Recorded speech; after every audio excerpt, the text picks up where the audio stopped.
Welcome to our Google Cloud Platform learning series. Today we will discuss Google Cloud Storage. My name is Varun Garg and I welcome you on our YouTube channel Decode ITES. Decode ITES provides you single learning platform for multiple IT technologies.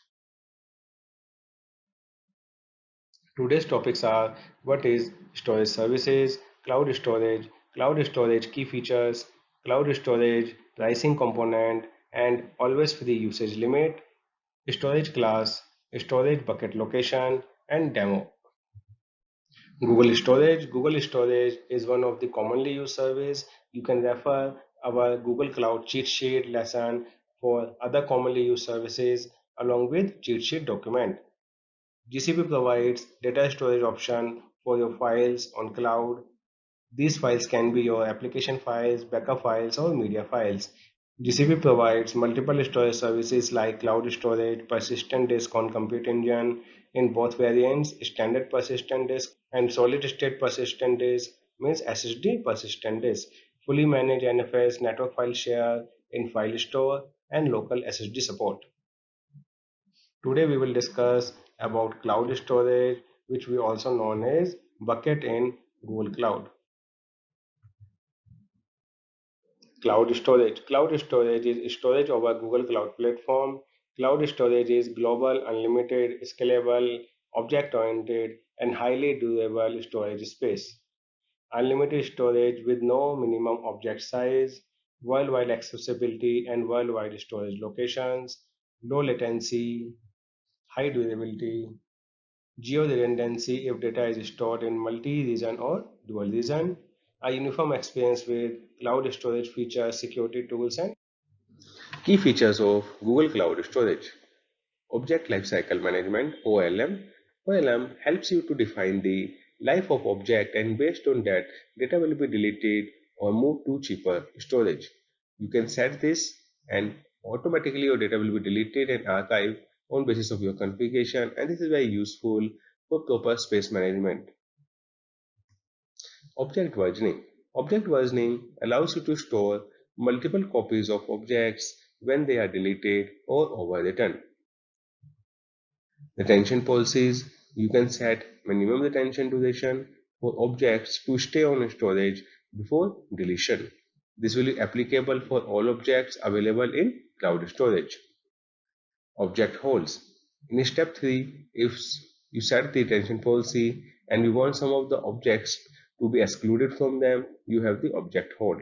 You can put a hold on object to exclude them from deletion by any policy or settings. Encryption keys. You can encrypt your data using encryption keys either created by you or supported by Cloud Key Management Service, and both will be managed by you. Although everything in Google Cloud Platform is encrypted, but for extra layer of security, you can have the encryptions on your Google Cloud storage objects. This completely depends on you how you want it. You can have the cloud storage without encryption, and Google can encrypt them on basis of their default mechanism, or you can put the extra mechanism of encryption by either your keys or keys provided by Cloud Key Management Services. Uniform bucket level access. Uniformly control access to your cloud storage resource by disabling object ACLs, access control list. You need not to worry about the access, or you need to not to provide the access on each object to individuals. You can control the access at bucket level or at the Google level or Google Cloud Platform account level, and it will be applicable for all objects and storage buckets for the users. Next is requester fees. Cloud storage charge for data retrieval, and each data requester needs a project ID to bill for network storage, operation charges, and retrieval fees. So you need not to worry about the data you have saved. Each time you are retrieving it, you need to worry about the payment or the charges, because it depends how much data you are fetching. The network utilization, operational charges are something that you need to worry, because it will be charged on basis of that. Bucket lock. You can set a data retention at bucket level, and the same will be applicable for all objects in bucket lock. Previously, retention policies is applicable for your complete Google account, and all storage or all buckets will be impacted. But here If you want to have a retention only for one bucket, you can use the bucket lock. PubSub messaging. You can configure notifications for object created, uploaded, updated in cloud storage using PubSub services. There is something useful when you want to monitor what all users are uploading and what are the sizes they are using for all their objects. Cloud audit logs. GCP maintains admin activity logs and data access logs for your cloud storage sources. You can use them for future references. These logs can also be useful at a time of discrepancy in bills, and you can check whether the bills are corrected on the basis of your object access from bucket or not. Object and bucket level permissions. Cloud identity and access management allows you to control who has access to your buckets and objects. So, cloud identity and access management provides a complete module by which you can manage the accessibility and permissions of users on your Google account platform and your cloud storage. Cloud storage pricing component and always free usage limit. Cloud storage charge for data retrieval, and data retrieval has four components to decide to price. These components are data storage, network storage, operation usage, and retrieval and early deletion fees. Cloud storage also provides free access under your free trial account or always free services. Always free usage limit can be reviewed, or we have given it here. You can review it for each component. What is the free usage limit available? The first component, let's discuss it in detail. Data storage. Amount of data stored in bucket. Storage rates vary depend on two components: storage class and location of your bucket.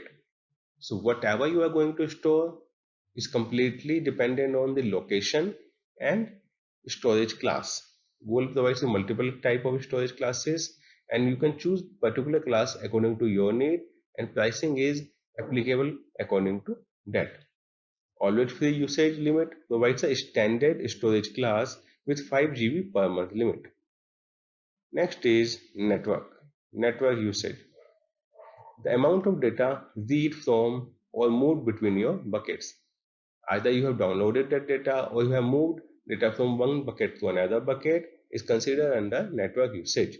1 GB from North America to each GCP egress destination, excluding China and Australia, is covered under always free usage limit. Next is operation limit or operation usage. Operation usage, the action you take in Google Cloud Storage, such as listing the object in your bucket. Operations can be of two types: Class A, objects add, bucket and object listing, and Class B, object get, retrieval bucket, and object metadata. These two operations completely depend or segregate the type of action you perform with the objects available in cloud storage buckets. And under always free usage limit, class A operations are limited to 5,000 and class B operations are limited to 50,000. Next is retrieval and early deletion fees, applicable for data stored in nearline storage, codeline storage, and archive storage classes. And there is no limit on always free usage limit because under always free usage limit, Google provide you a standard storage class, and this entry is only applicable for nearline storage, codeline storage, and archive storage class. Storage classes. Cloud storage provides four types of storage classes on basis of storage duration and availability SLAs. You can choose storage classes according to your requirement for better pricing. Deletion of data before minimum storage duration will lead to additional charges. In previous slide, while discussing the pricing components, we have seen data storage and retrieval and early deletion fee component completely dependent on storage classes. So let's see what all the storage classes are available with Google Cloud and what are the differences between them. First is standard storage and the mostly used storage. In standard storage, SLAs are very high. Typically, monthly availability is something about 99.99%. Best to use when you are using it for production system where data needs to be accessed across the world. After that, we have the nearline storage, and in nearline storage, the first limitation is minimum storage duration is 30 days. Where in standard storage, you can store the data and you can delete it at the same time and there will be no additional charges. But in nearline storage, 30 days minimum duration is required. If you delete the object before 30 days, it will lead to additional charges. You can see SLAs are little dropped like 99.95 from standard storage to 99.90. Similarly, in regions it's 99.9% and in nearline it's 99.0%. Best to use for data backups, tail long multimedia content and data archiving. This is the second storage after the standard storage. After that, third one is code line storage. In code line, limit is 90 days. That means you are not going to delete data before 90 days. And if you are trying to do so, it will lead to additional charges. You can see SLAs are completely equal to nearline storage as well as monthly availability is also equal to nearline storage. This is best to use for backup or archiving process where you want to put your backups for long term or you want to have your quarterly backups or archival of your data, you can use the code line storage. The last one and the cheapest one is the archival storage, and this is 365 days of retention. That means you are not going to delete data before an year. There is no SLA with this storage. It can down anytime. Monthly availability is high and something completely equal to code line or nearline storage, and best choice for data that you plan to access less than once a year. This can be your audit information, this can be your yearly backups, so you can use archival storage according to that. Minimum storage duration is something derived from here to here. That means no limit. In nearline we have 30 days limit, in code line it's 90 days limit, and storage is 365 days limit. SLR goes up here and your pricing is also goes up according to your storage classes. So from archival to standard storage, you will see the pricing are moving up. From standard to archival, you will see the minimum storage duration going up. You need to consider this while you are selecting particular storage, particular cloud bucket for your project requirement, and you can differentiate or you can create separate kind of bucket for different kind of requirements.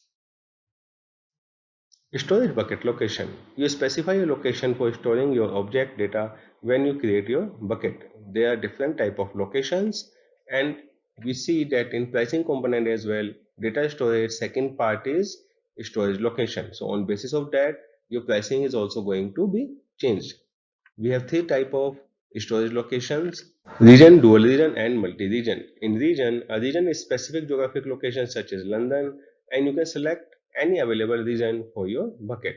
Your data will be available in that particular region only. Then we have a dual region. A dual region is specific pair of regions such as Finland and Netherlands. GCP provides you two dual regions, Europe 4 and NAM 4. Europe, North America and Europe West 4, and in NAM 4 you have US Central 1 and US East 1. This means your data will be available in two regions. In case anything goes down or anything goes with one region, your data will be available or still accessible with the another region. Then we have a multi-region. A multi-region is large geographic area such as United States that contains two or more geographic places. Objects stored in multi-region or dual region are geo-redundant. Geo-redundant means user will not face the issue when particular region goes down. User will be able to access the data without any issue from any location. GCP provides three multi-region. Asia, data centers in Asia are clubbed to provide a Asia multi-region. Europe data centers within member of European Union are clubbed for multi-region, and US data centers in United States are covered for US multi-region. Let me take you to my Google Cloud demo account and we will perform some demo for Google Cloud Storage. We will see how we can create the storage bucket, how we can upload the items, how we can download the items, and further few more things that will be useful while accessing or working with Google Cloud Storage. Welcome to the demo session. We will perform a demo for Google Cloud Storage bucket, how we can create a bucket, how we can delete a bucket, and how we can upload and download objects in bucket. For this, either you can click here from your Google Cloud Console dashboard page, or you can browse to the storage page from here. We'll open the storage page, and in the storage page you can see there is no bucket currently available under this account. For this, we will create one bucket. There are two things that you need to take in acknowledgement before creating any bucket. First is you can use only lowercase with special characters allowed, hyphen, underscore, and dots. That means you can't use other special characters or the caps words. Second is this bucket name already taken. That means your bucket name should be unique across the Google Cloud platform. Not only on your account, it must be unique to all Google Cloud account platform, because buckets are uniquely identifiable, and we will have a link that we can access to the buckets directly without considering the related account. So we will use GCP demo class and see if it's available. Yeah, it's available. Now you have to choose the location. As discussed in PPT, we have a three type of locations available. One is region. It will show you the list of regions available in Google Cloud Platform. Then we have a dual region. In Google, we have a two dual regions, NAM4 in US and EUR4 in Europe. Then we have a multi-region, highest availability across largest areas. We have three multi-regions available, Asia Pacific, Europe and US. We will go with the multi-region. Continue. Then we have a storage class options.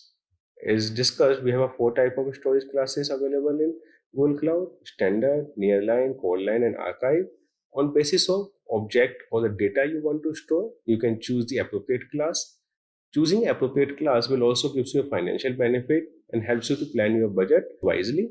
Once you click on standard, you can see the costing is mentioned here. If you change the storage class, costing is also going to change. You can see. So we will go with the standard for this case. Continue. Now, how you want to grant the access on objects in bucket? Fine grain. For each object, you will specify the access that you want to have on particular object to particular individuals, or uniform access. That means you will provide the access at bucket level, and on basis of that, all objects will have the similar access. So we will go with the uniform one.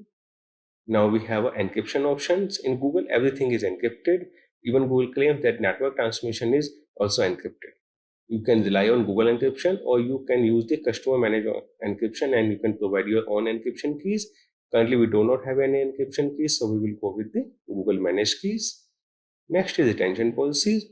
You can set the retention policies by clicking here and can mention like 10 days. So what it will do, it will delete your objects after 10 days. But for this demo, we don't need any retention policies. We will unselect it. You can add the label. By using that, you can identify the objects of bucket easily, but you can also leave it.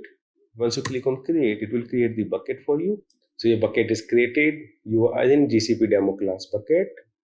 So you have option of upload files, upload folders, create folders, like create one folder, images, create.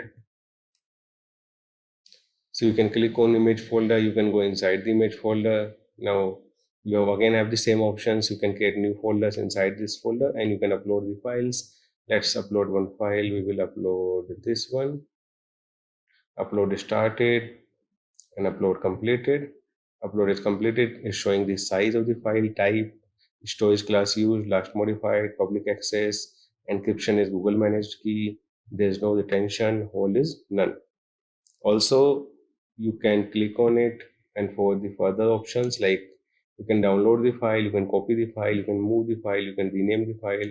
Once you click on download, it will download the file.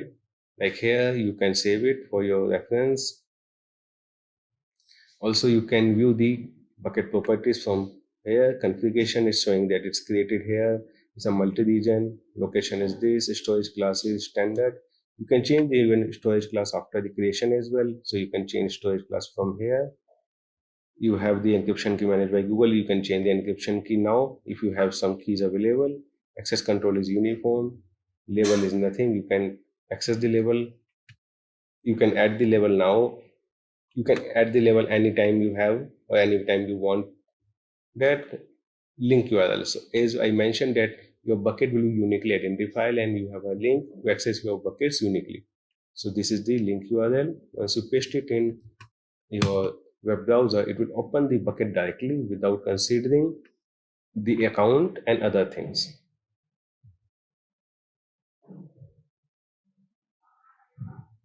So the bucket is directly accessible.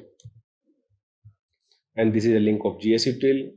With this link, you can access your bucket or you can upload the object of your bucket using the Google Cloud Shell utility of GSUtil. Permissions.